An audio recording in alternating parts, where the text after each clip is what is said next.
Welcome everyone to Almost Cancelled. I am Peter, and today I am going to be talking about Why the Last Man, Season 1, Episode 2. It's called Would the World Be Kind? So, full spoilers for the episode, and I'm happy to say that I did like this one a little bit more than Episode 1. It's not perfect. It's not like I'm going to heap praise in every plotline that's in this episode, but I generally speaking had a more compelling time throughout the episode as opposed to just the last 10 minutes or so. It was a little bit shorter as well, which probably helped. It did reveal that we are going to be jumping around a little bit. I mean, I assume that our main timeline is the one that it kind of settles on in this episode. After there's a sequence at the start with Agent 355, which I guess is how we're pronouncing it. When I read the book, this is a weird thing because when I read the book, I always read it in my head as 355. And obviously it's not a big difference, but every time it was brought up in this episode, it was referred to as 355. So I'm going to get used to saying it that way for the sake of the show. But when I read it, that was not what I was thinking in my head. So the timeline, we have it's like day 8, 7 or 8 at the start with her, and then we jump ahead to around 63, I think. I say around because I stylistically I get they wanted the visual and it's kind of neat and it feels different and distinct, but the problem with using tally marks on screen to represent how many days it's been, and I get that if you're in an apocalyptic situation, tally marks is probably how you're tracking days because of course you are. I get the vibe is going forward, but it is kind of hard to quickly count a bunch of tally marks when it's once you're beyond I don't know what, a normal amount, right? Most people don't count to the 60s in tally marks for a reason. So yeah, there's some good stuff in this episode, and it probably has again a very predictable endpoint. Like I kind of like almost immediately knew what the ending was going to be, with one small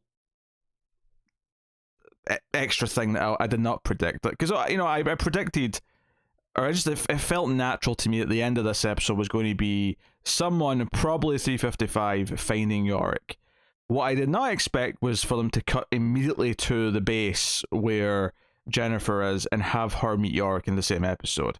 I thought there was probably going to be an episode of them getting back to her and 355's initial shock and initial question of why he's alive, what's he been doing, so on and so on. So, which isn't necessarily a complaint. It's just I kind of like was expecting that based on TV pacing, I guess. So that's kind of neat. We can get kind of into the and I do remember it being fairly quick in the comic as well, because it sets up the actual main core plot and journey that we're going to be going on, which I presume is where we're going to end episode 3. Is them going to be set off on their road trip. I won't say anything else, I don't want to spoil anything, but that's kind of where I'd expect. So some TV shows are easy to discuss when I sit down and review them because they neatly split up into like 3 or 4 plot threads because there's 3 or 4 characters we're following, and this kind of falls into that.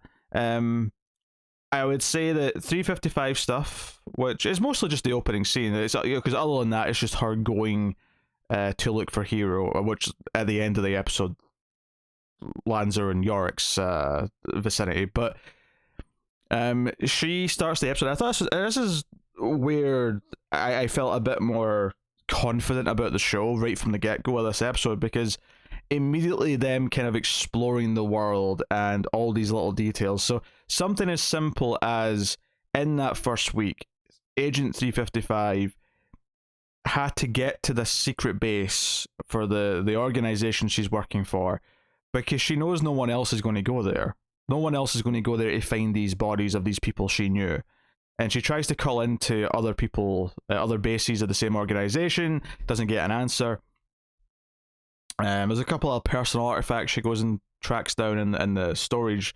But this was just like an interesting scene because it's telling me things and it's filling in the world with literal silence. Like her just looking through this place, coming here and finding these people, in the context of, because, well, she's the only one who knows they're going to be here, right? Most of the people working in this organization seem to be men, so that's kind of fascinating. And then her going straight to the president afterwards and saying, hey, I'm not really Secret Service. Now, it did appear, it did kind of feel in the first episode as well that she is still technically working for the US. She's not like some foreign like secret agent who's like there to double cross and blah blah blah. And she explains this. So, no, I answered directly to the president pretty much. So now I work for you, and tries to make that clear to Jennifer. So, when we jump ahead, she's at her disposal, and that kind of sets up their working relationship for now. So yeah, effective stuff. And I think immediately as well, when we do cut ahead to our main timeline, and it's like, okay, it's been enough time, it's been a number of weeks, and things are starting to buckle, from a society perspective. I mean, not just because we've got an angry mob of people who are trying to storm the White House, but more in terms of like services, in terms of infrastructure. New York is not looking so good because the water situation. That's something that's brought up a lot in this episode. But they're talking about how long do they have until the reserves of certain fuels run out? How long do they have until all these things? And it's sort of like, okay, we have to kind of correlate. We have to like group people into cities where they can try and get power or something. Like, there's a lot of coordination that has to happen here when half your population suddenly dies. And beyond that, like, what percentage of certain roles were filled by that population. There's a lot of interesting things to immediately deal with. And seeing some of the reactions to various crises throughout the episode, and Jennifer trying to keep her cool and trying to inspire people, but hey, this is going to get worse. What I thought was interesting is, so two characters who got a fair amount of screen time in episode 1 don't have that much this time, which I think was to the benefit of the episode. I didn't feel like we had to follow too many plot threads, which I think I liked. What's funny about it though is, so the two characters I'm thinking of Cunningham, right? Kimberly Cunningham, who I think gets the better scene in this episode, or a couple of scenes. One, because like she had sons and her husband, and she suddenly only got her mother and just her mother now, and she's on her own, so she immediately feels like she's just lost everything. And she comes to Jennifer to talk about trying to make sure that the sperm banks in New York are like checked on, and the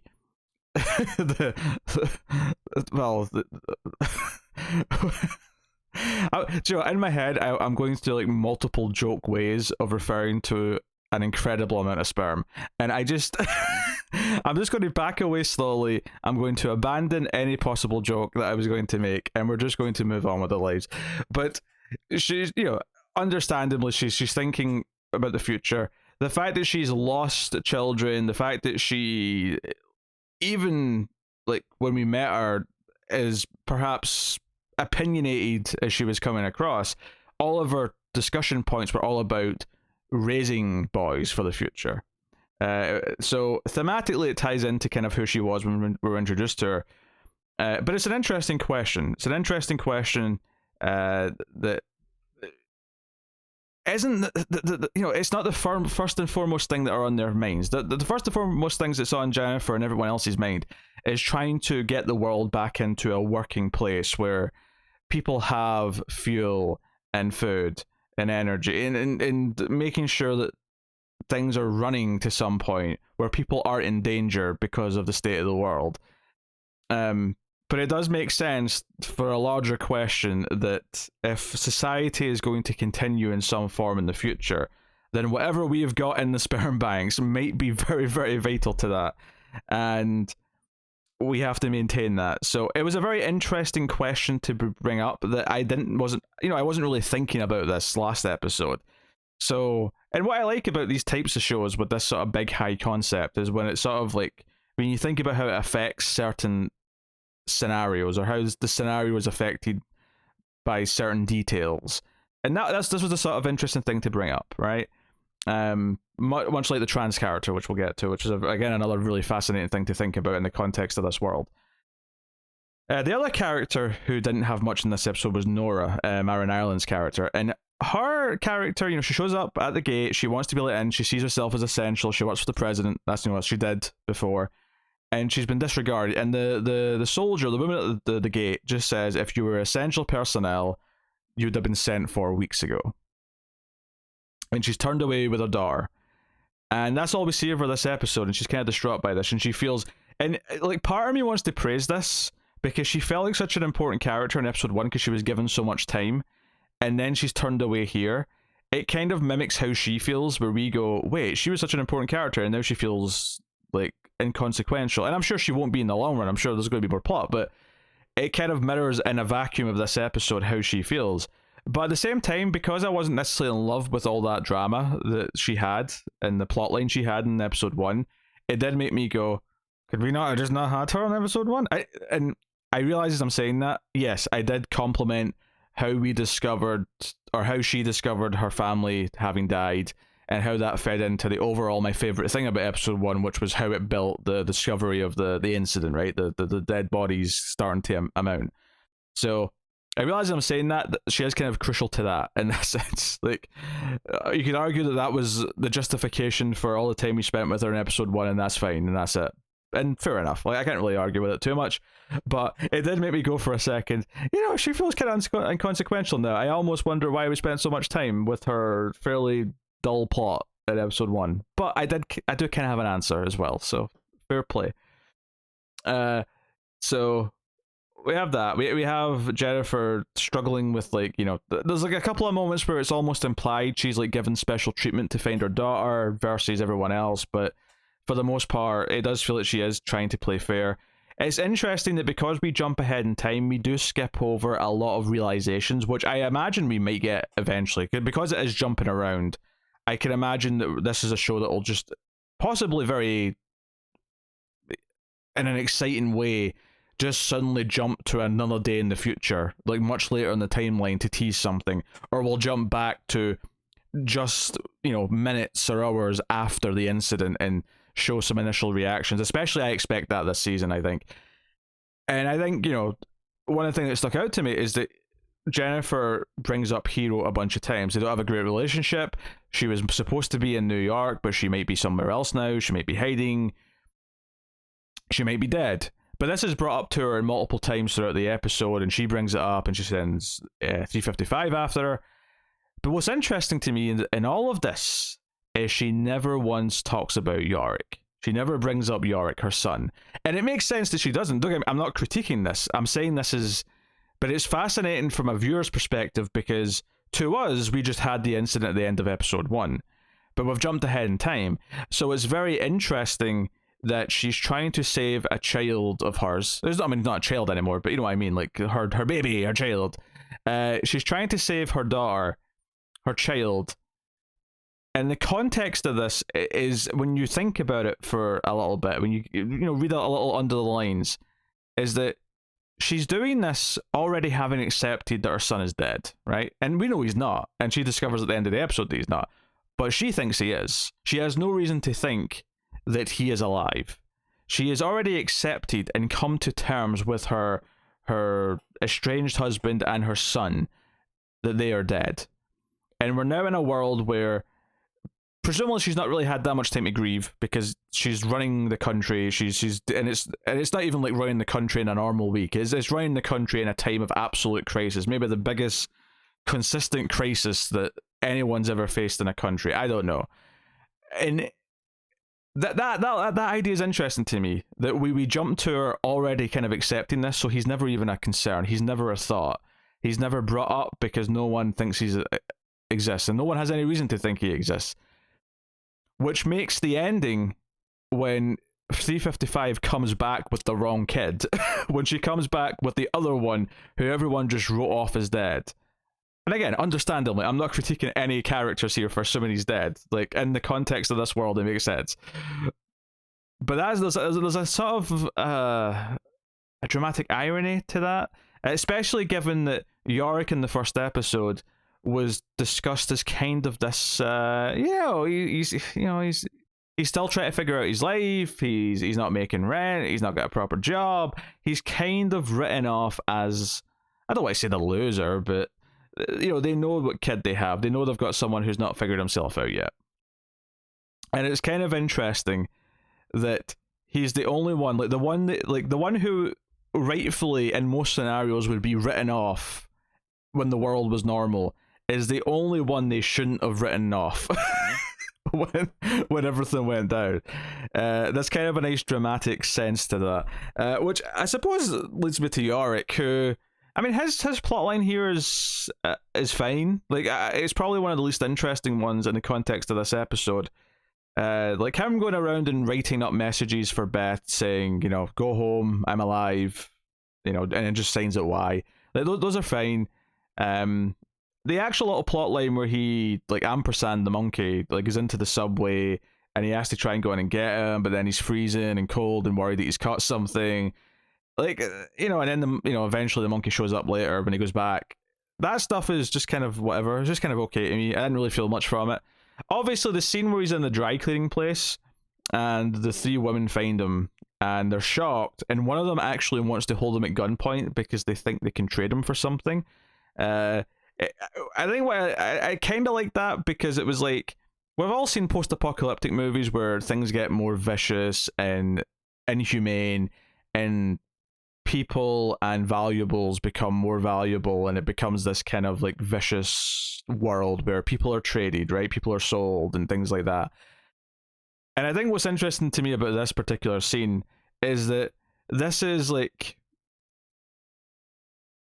it's just happened, right? I know it's been weeks, but relatively speaking, it's just happened. This is not years into a post-apocalypse where everything's normal and settled down. This is still in the brink of all the chaos. This is still everything's going on.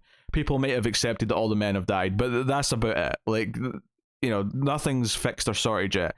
And it was just kind of like this relatively normal person has just, like, for a second had this idea that maybe we can, like, actually sell him as a valuable, because he is so rare now. He may be the only one of his kind. Was kind of an interesting thought process. But then, of course, she doesn't do it. Her family or whoever who are with her, they talk her down. And, like, she lets him leave.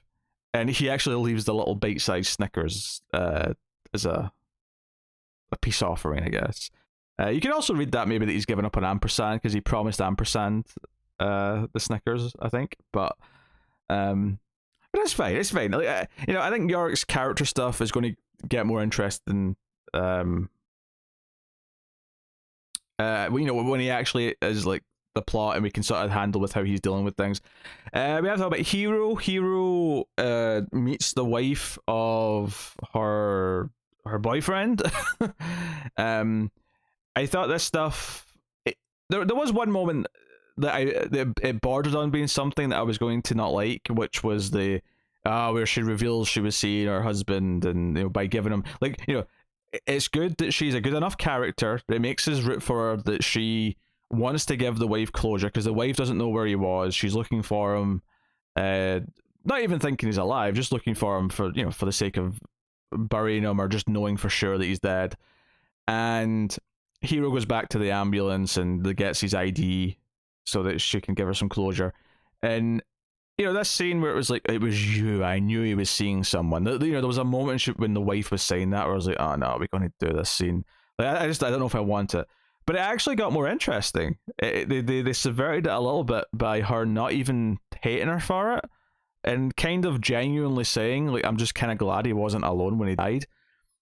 And I think the reason why I like this is, A, that subverts me having to sit through the, I hate you, you were a skank who slept with my husband, blah, blah, blah, right? A, we get to avoid that, which is great.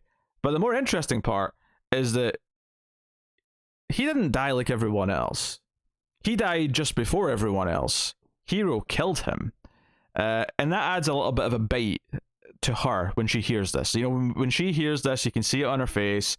It's a really cool thing. By the way, I never mentioned, I don't think, last episode, that she was Judge Anderson in Dredd, Hero's actress, Olivia Thirlby. I don't know if I mentioned that. I don't think I've seen her in anything since then. It was that thing where it was bugging me where I knew her from, because obviously she has the short blonde hair in that movie. So I'm like, she looks familiar. Like, there's something familiar about this woman. Well, that's what it was. She's in Dread. So that stuff, ended up being all right in the end.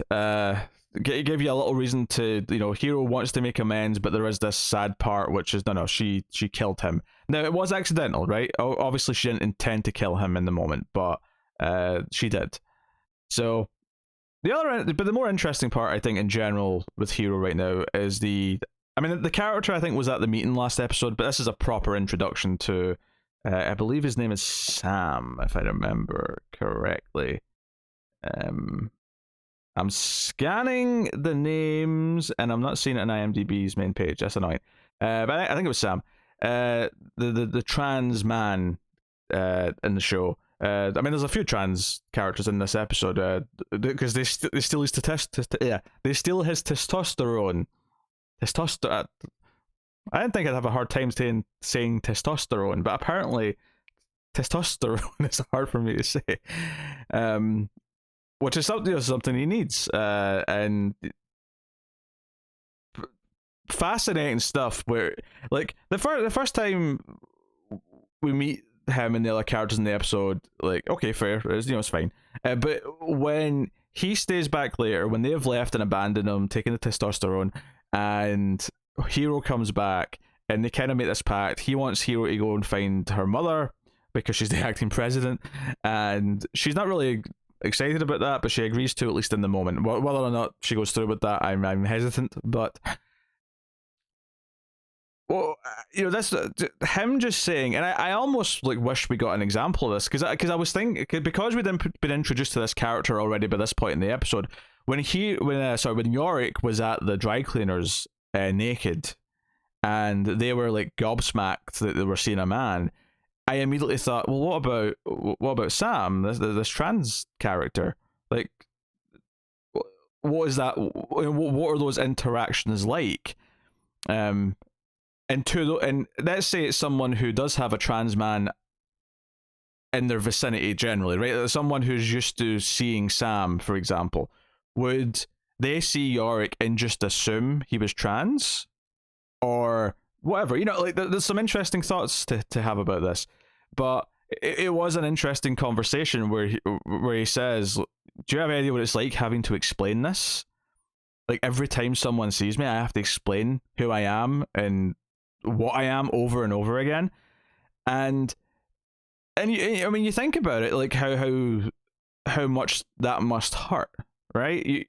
You have a character who has went through this process, is going through this process to be who they feel they really are, and in the real world, like, a trans person being accepted for who they are is already something that's a struggle. It's already something that a lot of people have a lot of difficulty going through, and finding support and finding people who will accept them. That's already something that's a struggle.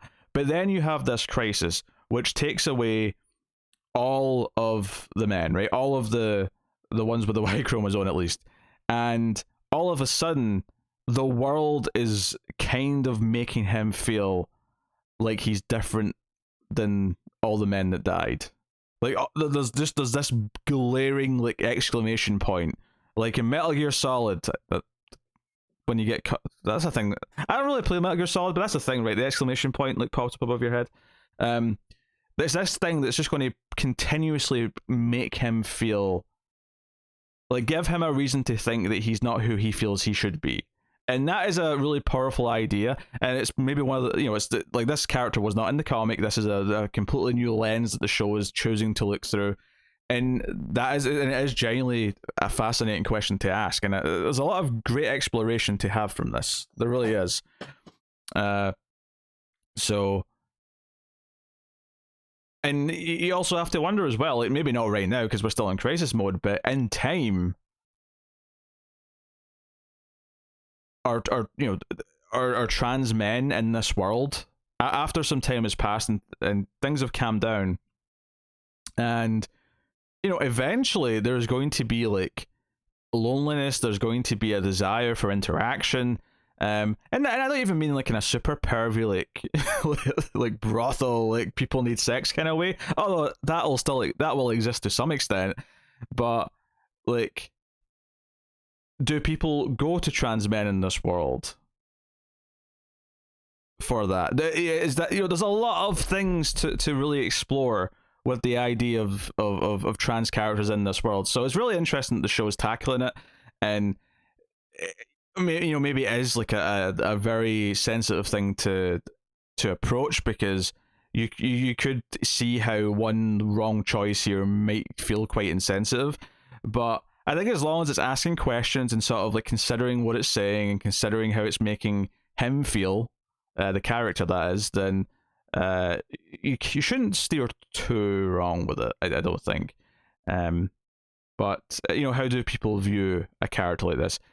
To other people, is his existence going to? Are they going to be like awful to him because they see his existence as like a reminder of other people they have lost, and things like that? There's a lot of stuff to kind of get into with that, which is it's what's great about science fiction is you put people into a scenario that otherwise wouldn't exist, and you say, what does this do to them? So yeah, there's a lot more exploration of the science fiction ideas and what that does to the people in this world, and that is what makes the concept of the story interesting. So not every plotline or every scene necessarily hit this time, but there was more consistently throughout the episode that I was engaged in.